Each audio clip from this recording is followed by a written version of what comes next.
Hey guys, what's up and welcome back to a brand new video. So hope you guys are having amazing days, guys. Back again with the video on how to stop the overheating issue with your smartphone. So in this video I'll be solving the problem of overheating on my Galaxy S21 FE. I know the whole S lineup used to overheat quite a lot because I suffered from the overheating problem with my Galaxy S6 Edge, the Galaxy S8, the Galaxy S10e. So I'm really used to this problem, and so I found a couple of tricks which really helped me solve this problem. So the first thing I want to talk about is removing all the apps from the background. Now you guys may think how background apps are going to contribute to the overheating problem, but whenever there are too many apps in the background, it puts a lot of stress on the battery and on the processor, which causes the overheating problem. So if you're using a single app, make sure to just close all the other apps, especially the third-party apps which are running ads most of the time. They are causing a lot of overheating issue. So if you have such apps on the smartphone, just kill them from the background and remove the unnecessary apps. The second thing I want to really talk about is putting a small case, or like putting a slimmer case on the smartphone. Now I used to have a really thick case on my smartphone, which too was contributing to the overheating problem, because whenever I would put that case on and my smartphone would be on charging, it would feel like a microwave, to be honest, because the smartphone would get so hot that I really had to just leave it alone and let it cool down, and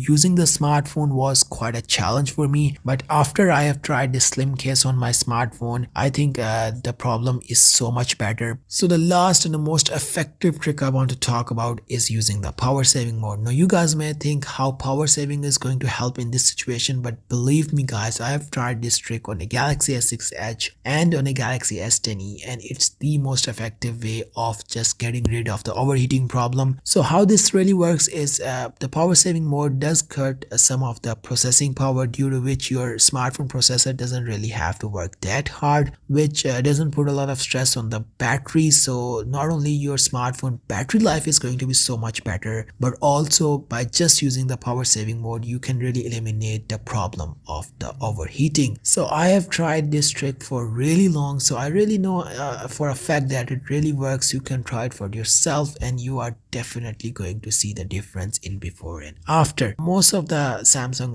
smartphones I have owned over the years, the one problem that was really constant was this overheating problem, and the second was the battery problem. The battery life problem was better with some smartphones, but the overheating problem was always there, especially with the Galaxy S6 Edge, the Galaxy S7, the Galaxy S10e used to feel like a microwave, to be honest, and now the Galaxy S21. Even though the Galaxy S21 lineup is really amazing, that really includes the S22 also, but the overheating problem is quite annoying. So with these tricks you can definitely get rid of all of these problems. So anyways, with that being said, if this video was helpful, you can give a like, and if you're new, consider subscribing or become a part of this channel. And thanks for watching, and goodbye.